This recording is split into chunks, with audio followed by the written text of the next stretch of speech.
नमस्ते दोस्तों, स्वागत है आप सबका art and culture with Priyanka में। मैं हूं प्रियंका और अगर आप मेरे चैनल में नए हैं, वीडियो को पहली बार देख रहे हैं तो चैनल को सब्सक्राइब जरूर कर लीजिएगा और बेल आइकन को प्रेस करना मत भूलिएगा ताकि आने वाले वीडियोस का नोटिफिकेशन आप तक इजीली पहुंच जाए। और अगर आपको वीडियो पसंद आता है तो वीडियो को लाइक कीजिएगा और दोस्तों तक शेयर करिएगा। तो आज कृष्ण जन्माष्टमी है। आप सभी को कृष्ण जन्माष्टमी की हार्दिक शुभकामनाएं।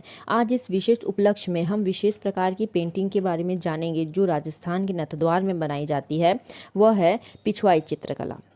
पिछवाई चित्रकला पारंपरिक भारतीय कला का एक रूप है जिसकी उत्पत्ति भारत के राजस्थान के नथद्वार शहर में हुई थी। इसकी उत्पत्ति लगभग 400 वर्ष पहले हुई थी। पिछवाई, जिसका शाब्दिक अर्थ है वह जो पीछे से लटकता है। संस्कृत शब्द में पिच का अर्थ होता है पीछे और वाइस का अर्थ होता है लटकना। इसमें भगवान श्रीनाथ जी की मूर्ति के लिए बैकग्राउंड में इसका उपयोग किया जाता है।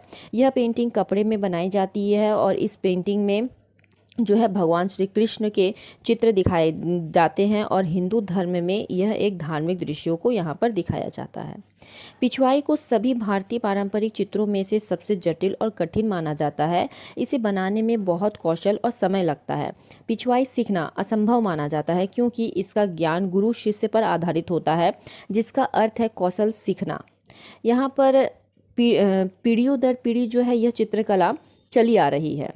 एक पीढ़ी से दूसरी पीढ़ी में यह चित्रकला जो है स्थानांतरित होती है। ये चित्रकला बहुत ही सजावटी और बहुत ही सुंदर है। इसका इतिहास जो है लगभग 16वीं शताब्दी का है।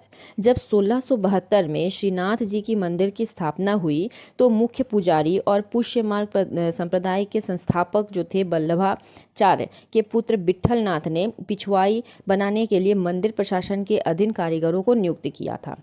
ये पारंपरिक रूप से धार्मिक पूजा और समारोह के लिए मुख्य पुजारी के आदेश पर बनाए जाते थे।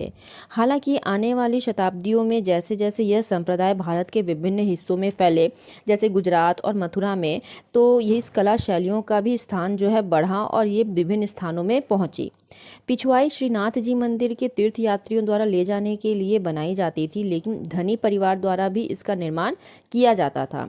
इस कला की भारी और जटिल प्रवृत्ति जो है इसके कारण यह थिएटर कंपनियों में भी खूब पसंद आई और प्रोडक्शन कंपनियों ने इसको जो है बैकग्राउंड के लिए यूज़ करना शुरू किया।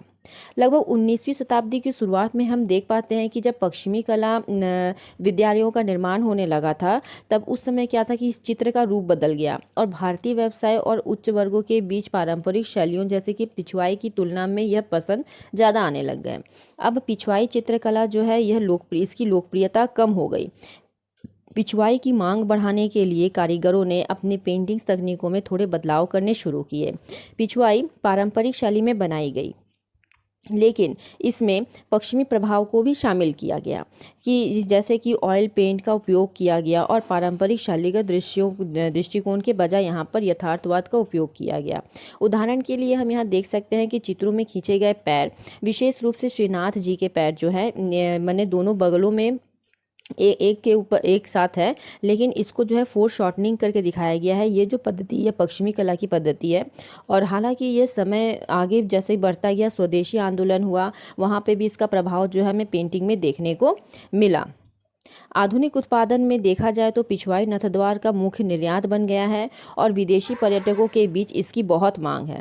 कलाकार ज़्यादातर चित्रकारों के मोहल्ले में भी रहते हैं और वहाँ पे उनका निरंतर एक दूसरे से संपर्क बना हुआ है।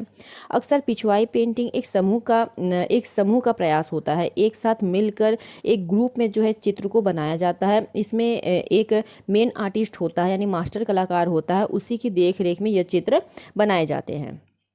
अन्य कलाकारों और डिज़ाइनरों ने भी इस कला रूप को संरक्षित किया है और व्यापक रूप से अंतर्राष्ट्रीय दर्शकों के सामने जो है इसको प्रदर्शित किया है।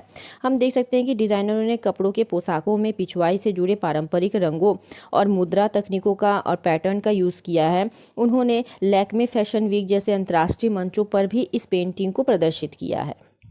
नथद्वार के लोगों के लिए जहां यह कला का जन्म और निर्माण हुआ, वे पेंटिंग अपनी बढ़ती मांग के कारण आय का प्रमुख स्रोत बन गई है। अब औसतन इस पेंटिंग को बनाने में लगभग 8 से 9 महीने लगते हैं और ये लगभग 50,000 से लेकर 1 लाख तक की कीमत पर बिकती है अभी के टाइम पे।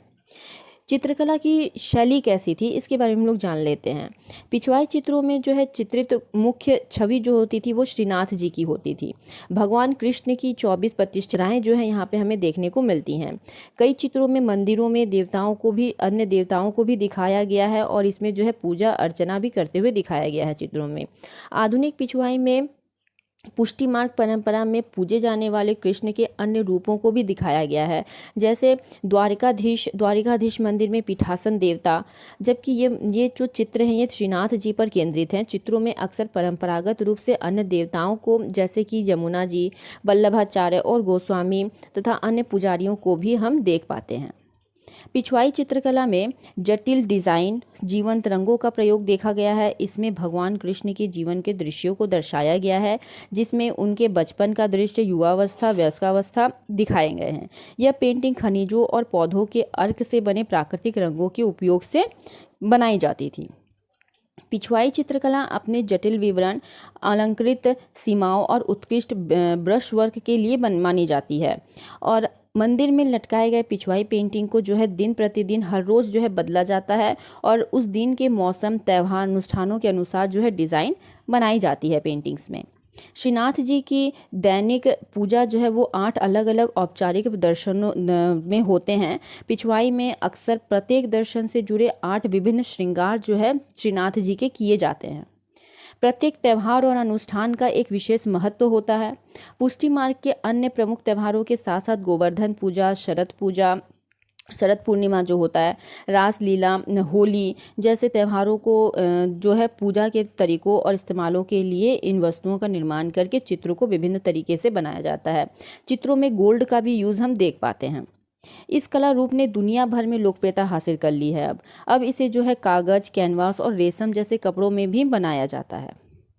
यहाँ के मुख्य कारीगर हम देख पाते हैं कि 19वीं शताब्दी से पहले के बारे में जो है बहुत कम जानकारी हमें कारीगरों के बारे में मिलती है, लेकिन अभी के समय में नथद्वार में पिछवाई कारीगर 3 प्रमुख जातियों के होते हैं।